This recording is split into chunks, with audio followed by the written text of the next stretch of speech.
Ao rés da crosta. As estultices formais, os supersticiosismos, a crença nos cabalismos, o culto da idolatria campeiam no plano astral, nas zonas inferiores da vida errática, nos círculos comprimidos pela involução, com muito mais ardor, muito mais sofregamente do que possa parecer ao estudioso superficial das coisas deste lado do véu. E não sei, dada a tremenda radicação do idolatrismo nos recessos concepcionais humanos, até quando isso perdurará. Regiões existem, como já tivemos oportunidade de cogitar, por a termos ido sondar de perto, onde a religião ainda espera tudo de um religiosismo o mais tredo, o mais rampeiro, o mais caladamente vicioso. Não é possível dar passe de mágica, mas para quem se compenetra da necessidade de elaboração interna, para que a luz se faça e vê e sabe de trilhões de seres que as aplicam em fanatismos doentios, o quão supersticiosos e idólatras, a ideia que afronta a mente é a de recorrer a algum possível gesto dessa ordem. E é porque o atraso causa pavor.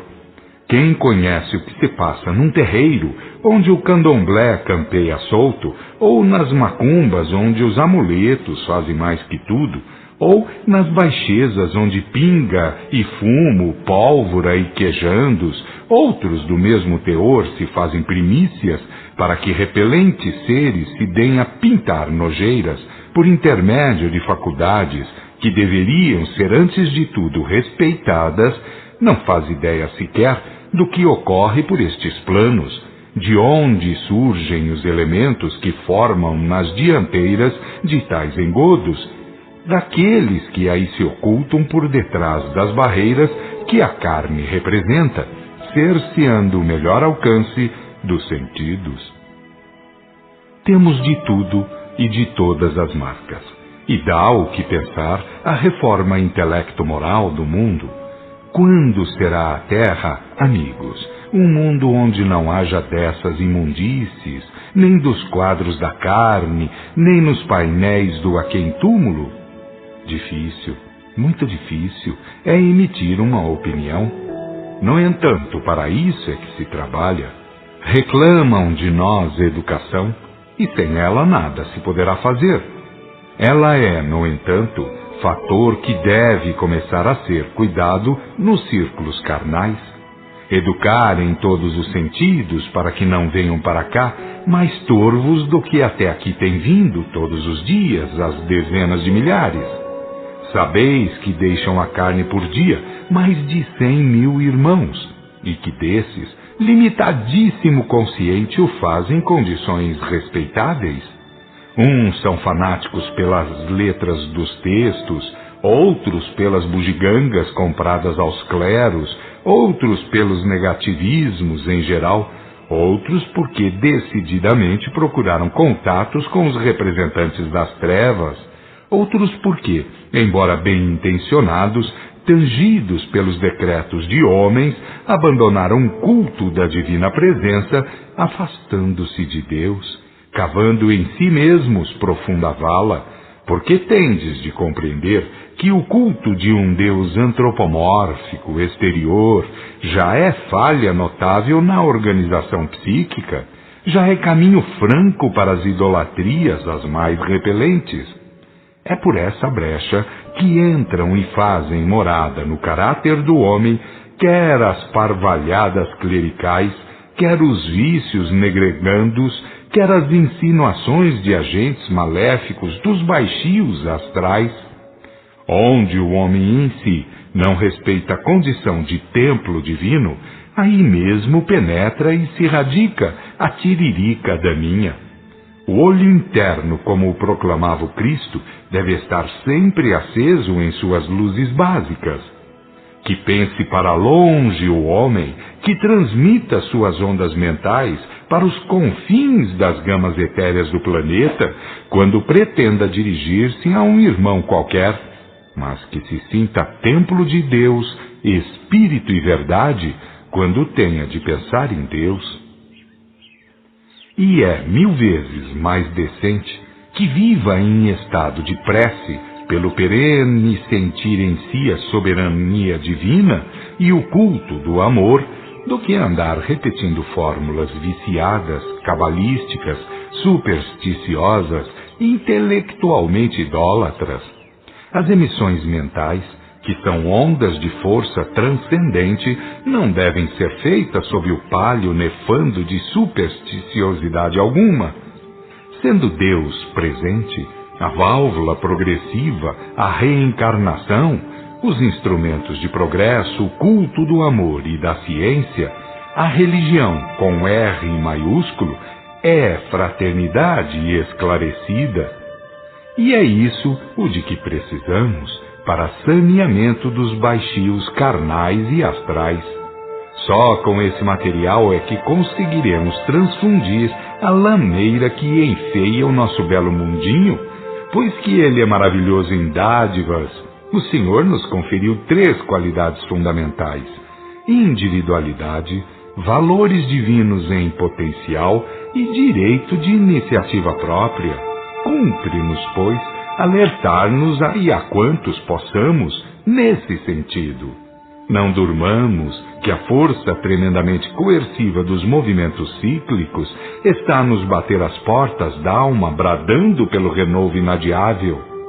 É hora de tresmalho ou de reunir, de 2 uma, para milhões de seres. A lei migratória é lei como outra qualquer. Comporta em si tudo para executar o que lhe compete. Todavia, poupar a milhões o desprazer de romagem por mundos onde a civilização é ultra-embrionária constitui ação digna. Nem foi para menos do que isso que muitos enfrentaram cruzes de variantes tons e modalidades.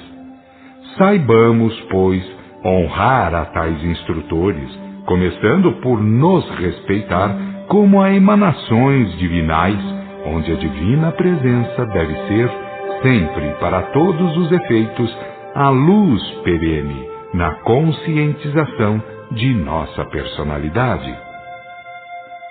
O sentido lato de religião é religação consciente, é entrosamento perene, é a movimentação sintonizada, é participação franca na obra universal. Ninguém será jamais religioso sem que tome em si a consciência de que é cooperador na ordem manifesta, que é, ao que se diz, criação.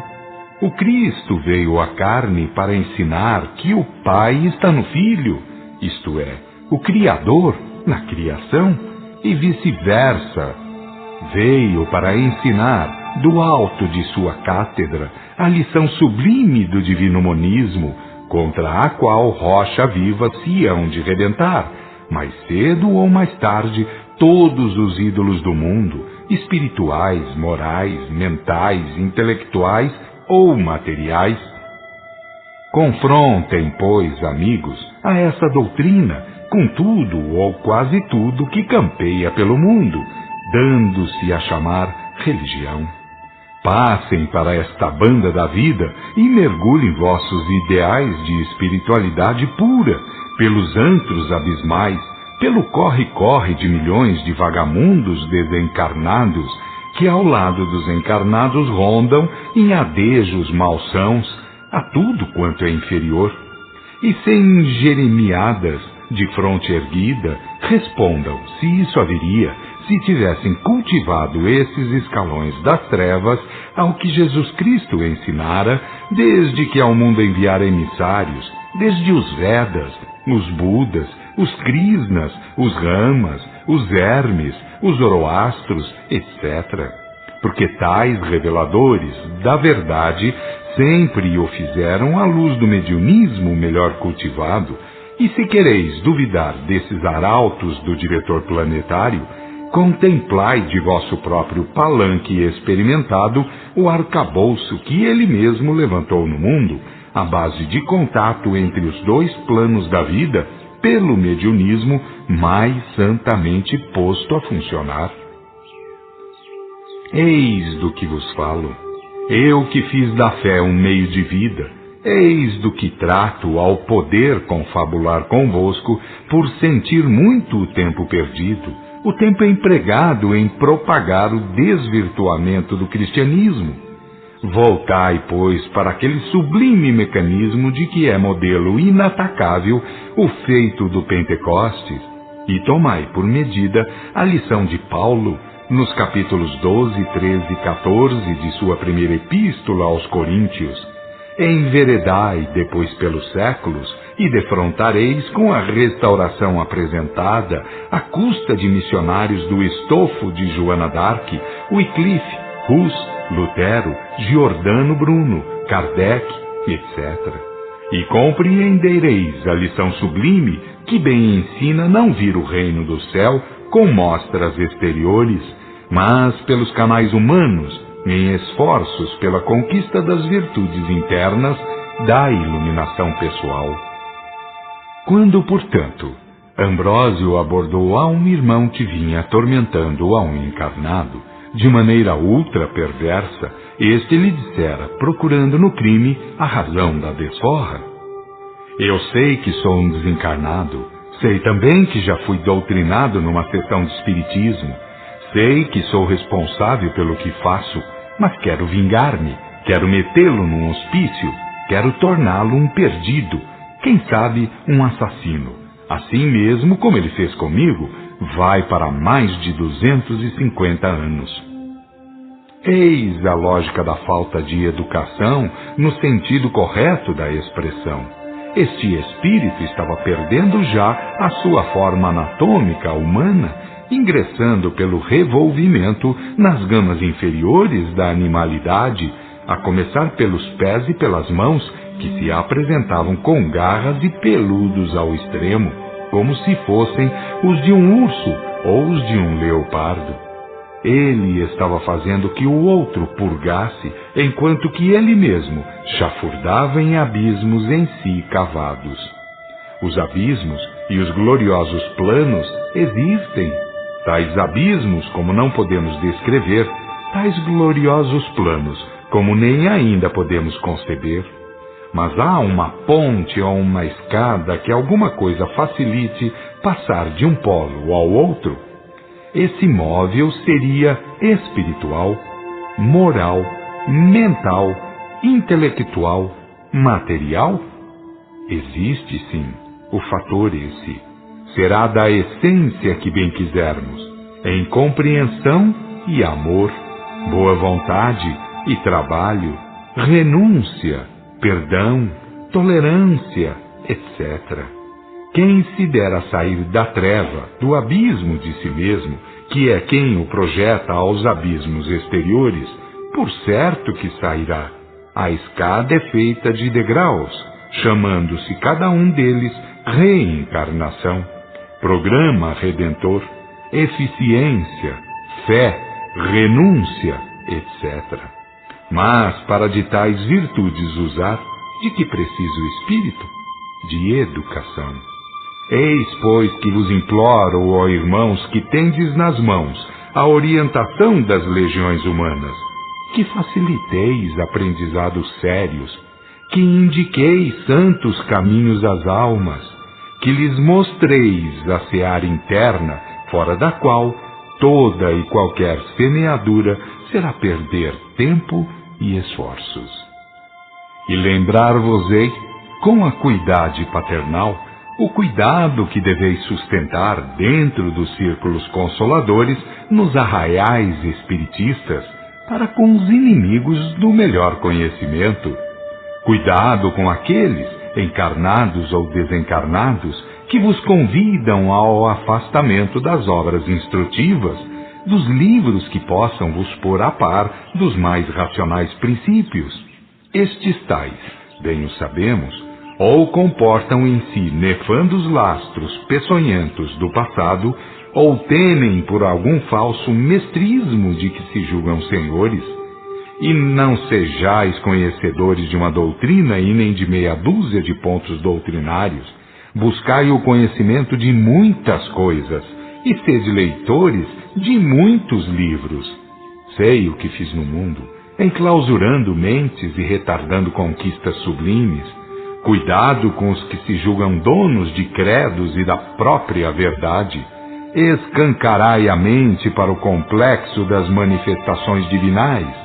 A Igreja de Deus é toda a sua manifestação, é aquilo tudo a que chamais criação, e do que não podeis falar com perfeito conhecimento de causa, porque sois mínimos em alcance mental, porque a visão do macrocosmo vos é por demais limitada. Procurai ter olhos de ver, mente de entender, sentimento elevado para poder sentir. Se de fato viveis com amor, com inteligência, quem poderá contra vós? Não existe o diabo sem ser como viciosidade humana. Se vos libertardes no interior, quem poderá convosco no exterior? Hão de poder contra a carne, mas o agente moral, que sois vós, permanecerá incólume.